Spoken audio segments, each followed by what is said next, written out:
Hello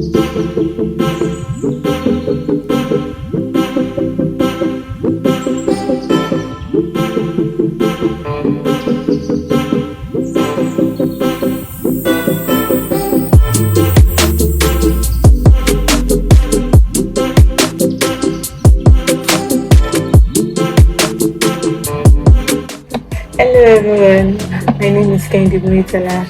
Welcome to Mindful Paths. And today we'll be talking on something very important, something very interesting, important that you guys will love to hear, and I feel it's going to be an interesting topic for you guys to learn. So today I'll be talking on anxiety. Anxiety is one of the most common mental health disorder.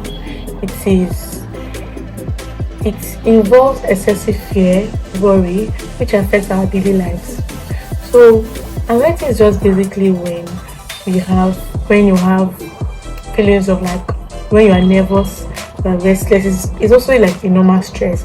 You're restless or you are breathing like you're breathing rapidly, trembling. That's like it's two common symptoms you can find in anxiety. And anxiety has, I think it has 6 types. So I will talk on the first one, which is generalized anxiety disorder. I don't know if you guys have heard about generalized anxiety disorder. It's a normal general disorder. Is very very common.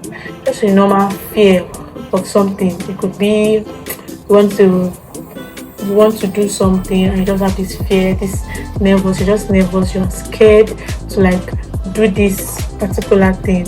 So it's a physical symptom, something you can see. Oh, I'm feeling scared, chest pain, stuff like that. That just basically generalized anxiety disorder.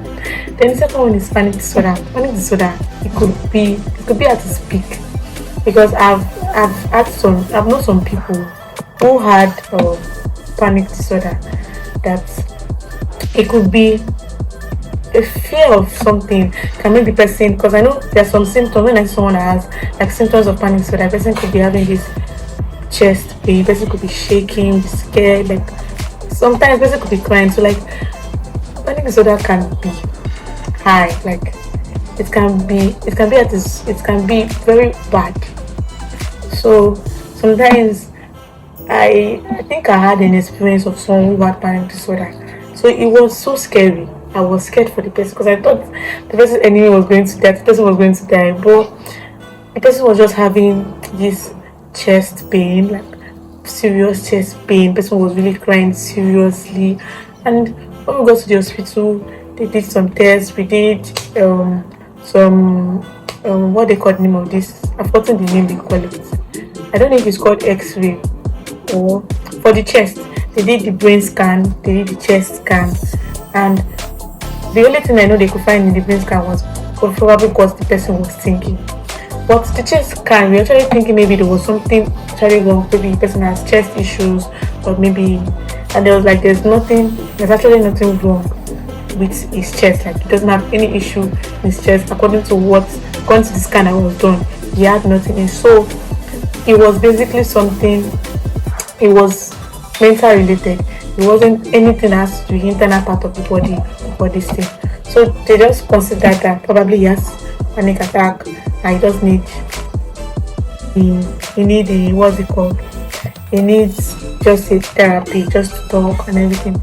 So some panic attack could be so scary, and you would think maybe the person actually has maybe heart attack or something like a real issue. So that is about panic attack. Then the next one is specific phobias. We have different kinds of phobias. So let me just cite one that I can remember. That's agoraphobia. Agoraphobia is fear of going out in the public. So I feel like it's mostly common among people. There's people that are scared of going out. They're scared. We also have some like fear of spider, fear of snakes. There is a specific name for it. So those are examples of phobias, and they are under anxiety disorder. So another one is post-traumatic stress. So that's PTSD. I think post-traumatic stress disorder is a fear after a traumatic experience. So let's say, for example, someone was being kidnapped and she was Like for example, like the woman, I heard about a doctor who was kidnapped. I don't know, in school, like outside her school, who was kidnapped, and they found her. They eventually found her. So imagine someone like that is being kidnapped. That okay, she was later found. She was going to have this PTSD. Could is just an example. She could have this fear of going outside again. Like she feel like, oh, she can feel like, oh, if anyone touch her, she can be scared, or she might want to eat the person. So like she's scared because of traumatic experience she has had in the past to cause her to have PTSD. Or someone who was just maybe someone who was sexually harassed, and this person still has that fear of not talking to me, or the fear of if anybody touch her. It could be just be a shoulder, when the person touch her on her shoulder, then she has this fear of fighting back, or the fear of attacking the person. So it's that is an example of someone a who has post-traumatic stress disorder. So the next one is OCD. OCD is obsessive compulsive disorder. So obsessive compulsive disorder is compulsive is the behaviors the persons react to. Like, so let me set an example. When somebody is obsessed with something, compulsive is the behavior the persons react to what that person is obsessed to. So let's say, for example, I am obsessed with jams. Like I'm obsessed with what's the word? I'm obsessed with being scared. Like I have an obsession for being scared of jams, or being scared of getting jams here. Maybe that's my obsession. That's my obsession. So if, for example, if I'm that kind of person that is always obsessed of being scared of getting jams in my hand, or I think something bad is going to happen to me if I touch something dirty. So the kind of compulsive behavior person can get, like let's say for example, I don't like dirt. Then I decide to touch a door, like when someone's open the door knob or something, then I feel like there's germs in my hand. Then the obsessive behavior is when I have to start washing my hands so seriously, just that okay, my skin is peeling, or you feel that oh, that there are symptoms in your hands. So sometimes when people have obsessive disorders like that, and especially that fear of getting having jams. I've heard about a story whereby, based on what I'm saying, like I was using myself as an example. I heard a story about one girl who, I can't say a girl, but let me say someone who, like, she had this fear of having jams, like fear of getting her hands dirty and all. And anywhere she touches, she has to wash her hands.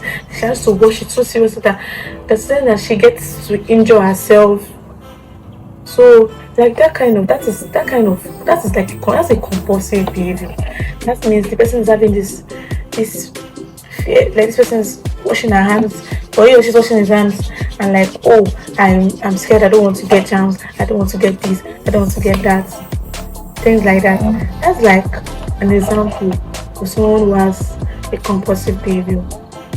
So this these are like the 6 types that I've spoken about. That I hope you guys, I hope I was able, yes, I hope I was able to convince you and not to confuse you that anxiety disorder do exist. So after this my video, I am going to add some, I'm going to listen to some record about some people who are actually battling with anxiety disorder, and how they are recovering, what they are doing, the help they are seeking, and everything. So I hope you guys will listen to what he or she has to say about how she's coping with her own anxiety disorder. So take care, guys, and thank you. Hi. So based on what this person has said, this person said, I've lived with anxiety for as long as I can remember. It started when I was 6 years old. No specific event triggered it. It's just always been there. I just feels heavy every day and my palms are constantly sweating. It's so exhausting. Physically, my anxiety manifests in leg jerks, chest pain, rapid heartbeat. Emotionally, I have concealed fear and existential dread. Simple tasks become daunting challenges. Everything triggers my anxiety, even situations that don't concern me. I develop patterns like jerking limbs, anxiety tics, and sweaty palms and feet. Last year, I started medication, and this year I began cognitive behavior therapy. Surprisingly, both have worked, but masking my anxiety from others has become a habit. I laugh it off, hiding my true feelings. Anxiety controls my daily routines, overstimulations, prevents me from doing things immediately. Relationship suffers, I push people away. Seeking help wasn't easy. Mental health professionals and support groups have been helpful, but opening up is a struggle. Despite progress, anxiety persists. My goals are to continue managing and finding a coping mechanism. So my advice to this person is that he or she should try and open up first. For her to be helped, she needs to open up to them, to these medical professionals in order for her to help. And the fact that she said she's finding a new coping mechanism, I hope she finds a new mechanism, but it's best to open up to people, it's best to open up to people in order for her to get advices and whatever therapy they are supposed to give that person. Thank you. Don't forget to like, subscribe, share. Bye bye.